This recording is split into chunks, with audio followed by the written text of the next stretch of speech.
Ça n'a pas été un grand succès nécessairement économique, mais c'est au niveau du tissu social, ça a été très fort. On se trouvait à relayer les différents villages, parce qu'il y avait juste la diligence à l'époque pour se déplacer. On connaît la nature des chemins de fer ici, c'est ce qui explique que Bombardier a créé ce qu'il a créé. Donc, c'était extrêmement difficile. Puis c'était des terres ardues à cultiver, c'était des terres pauvres, les gens n'étaient pas riches non plus.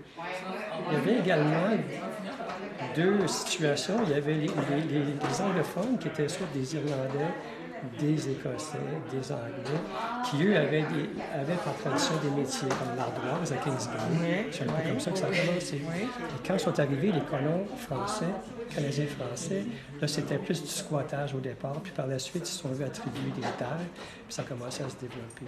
Ça fait que c'est assez intéressant au niveau historique de voir un peu le clivage qu'il y avait, à la fois culturel et linguistique. Puis le chemin de fer est venu ni plus ni moins réunir tous ces éléments-là, parce que ça passait à travers 5 comtés. Tu avais Richmond, mais en fait c'était plutôt Melbourne, Ely, Stokely, Bron puis Patten. C'est ça les comtés qu'il fallait réunir au nord et au sud, parce que sinon il n'y avait pas d'utilité pour un chemin de fer. Dans Est-Ouest, il y avait énormément de petites compagnies de chemin de fer à l'époque. Beaucoup. Ils se faisaient compétition. Puis, éventuellement, ils ont tous été rachetés par le Grand Tronc, c'est-à-dire le Canadien national, ou le Canadien Pacifique. Mais il y avait toujours à la fois une motivation économique et politique. C'est un peu ça aussi, le chemin de fer au Canada. Hein? Oui, bien, il y avait l'idée de colonisation, c'est que le gouvernement payait pour qu'il y ait un chemin de fer pour donner une identité nationale. C'était certainement pas pour des raisons économiques au départ. Il y en avait, mais tu sais, réunir un pays comme ça, l'Est dans l'Ouest, ça prenait énormément de chemin de fer.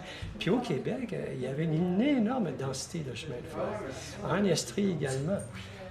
Oui, parce qu'il y en avait une entre ici, Racine, et Valcourt. Hein? Oui, bien ça c'est l'Orford Mountain Railway. Alors eux, ça a été créé en 1880. Puis ils ont commencé à vraiment terrasser et tout en 1888. Donc, entre-temps, c'est la recherche de financement. Toutes les municipalités ont été sollicitées pour souscrire des actions, même si elles étaient pauvres. Alors, avant ça, il y avait eu une première tentative. C'était le Missisquoi Black Rivers Valley. Ça, c'était en 1870 à 1877. Ils ont réussi à faire 10 000. Puis le 10 000, en fait, c'était le minimum pour avoir une subvention. De Dillington, donc pas loin de Bron, ça allait de Dillington jusqu'à Patten. Un peu avant, à la limite de Patten et de Bron. Là aussi, 10 000. Puis par la suite, eux aussi, quand ils sont arrivés, ça a été le premier 10 000, ça a été de Eastman à Lawrenceville, qui correspondait précisément à 10 000. Fait qu'ils faisaient des petits 10 000, des 35 000. Pour avoir l'argent, alors il était subventionné de 2 500 $ par mille. Puis la colonisation, 4 000. Mais tu sais, avant que l'argent rentre, il fallait prouver qu'on était capable, parce que sinon, c'était de la spéculation. Oui, effectivement. Si vous voyez le nom, c'est authentique. Parcours, ça, c'est extrêmement rare, cette photo-là. Ça aussi, Kingsbury, c'est rare. Celle-là, Golden Bay. Le chemin de fer était du côté ouest de Saint-François, Windsor Mills. Il tournait à Golden Bay pour aller à Kingsbury. Par la suite, il allait jusqu'à Flodden, le chemin Flodden, que vous connaissez. Racine, Valcourt, Lawrenceville, North Stokely, Khartoum, c'est Stokely Sud, Eastman, Dillington, les mines de Huntington étaient là.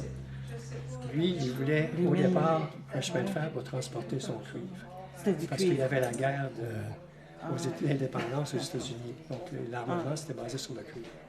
Par la suite, Bolton Mines, Bolton Sound, Patten, comme je vous disais tout à l'heure, le 10 000. Ensuite, Mansonville. Ça a été terminé à North Troy par le Vermont Railway, Central Railway. Donc, ça a été l'étendue maximale du réseau. Voilà.